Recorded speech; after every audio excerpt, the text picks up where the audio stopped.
Welcome to Wild Country Daily Entertainment. This article is from CBS Chicago. Crime.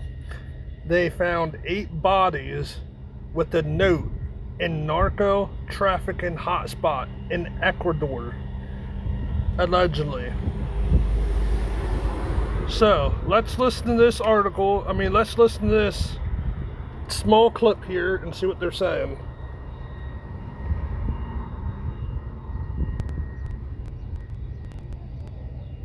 In impunity. They don't want the government to interfere with their activities. Drug trafficking, human trafficking, extortion, kidnapping, other criminal enterprises. And that's why they've escalated the violence. And that's part of what explains what we saw on Monday play out in cities like Guayaquil and also here in Quito. So, Enrique, we know that now the government has issued sort of a state of emergency, but what does that actually mean on the ground? What's happening? Well, last night, for example, after 9 p.m. MRE, you wouldn't see anyone in the street. There was a strict curfew. Around 50% of all businesses in the country closed yesterday. There were no classes in schools and universities, no public services like garbage.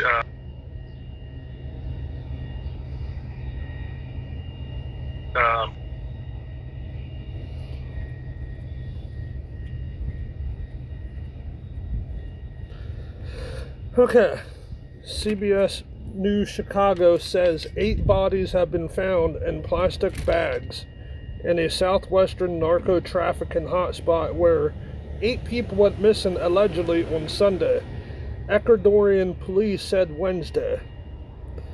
They go on to say it has been confirmed that there are 8 bodies found on the outskirts of the town of Babi-Yahoo,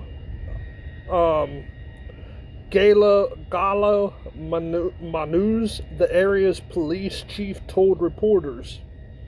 They say the discovery comes in the midst of a U.S.-backed military crackdown on the organized crime gangs that have transformed Ecuador from one of South America's safest countries into one of its deadliest. And this is what they want. These are what all governments want. They say 8 people, some of whom were related, disappeared on Sunday while traveling from Dual to Milagro, about 30 miles south of Bab-Ahui.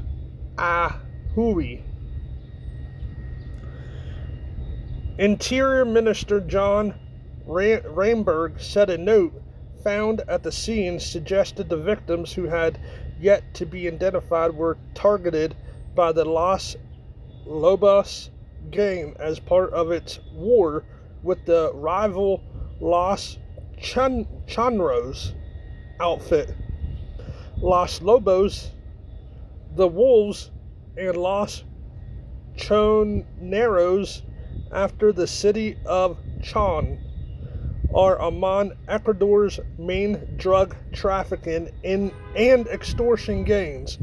Okay, stop. I want to stop here. Remember back in 2021, 2022, whenever they had all them immigrants coming across the border in Mexico and Arizona? Well, I remember watching IRT Media and some for Josh. I forget what his channel name is now. But they were down there documenting the border crisis. And one of the major countries that were coming across were Ecuadorians. A lot of Ecuadorians were coming across the border. So now I'm starting to piece 2 and 2 together.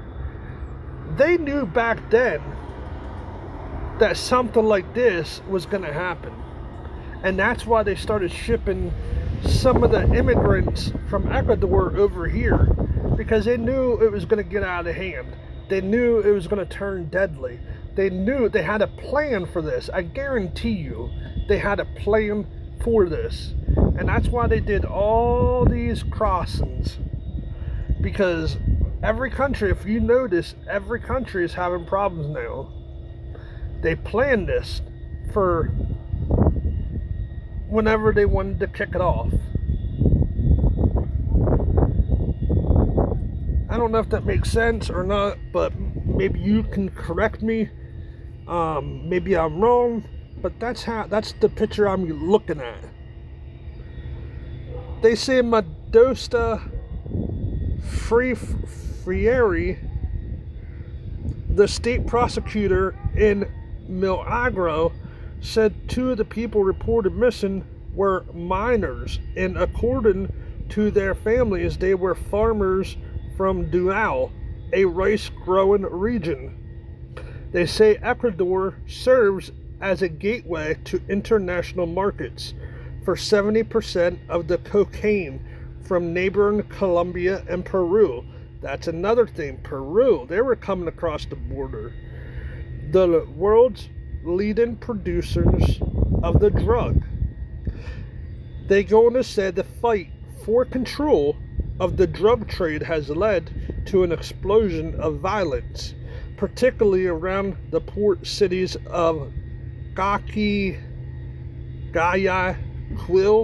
and Manta, through which much of the drugs are smuggled. So now, I'm going to leave the link to this article in the description down below if you want to go and take a look at it further. But yeah, let me know what you guys think. Let me know your opinions and your thoughts on this situation. Do you think it's going to hit here eventually? Do you think all these countries that are having drug wars right now, do you think it's eventually going to come here? And we're going to see drug wars going on? It's not out of the woods, I wouldn't say that. For now on, until next time, peace.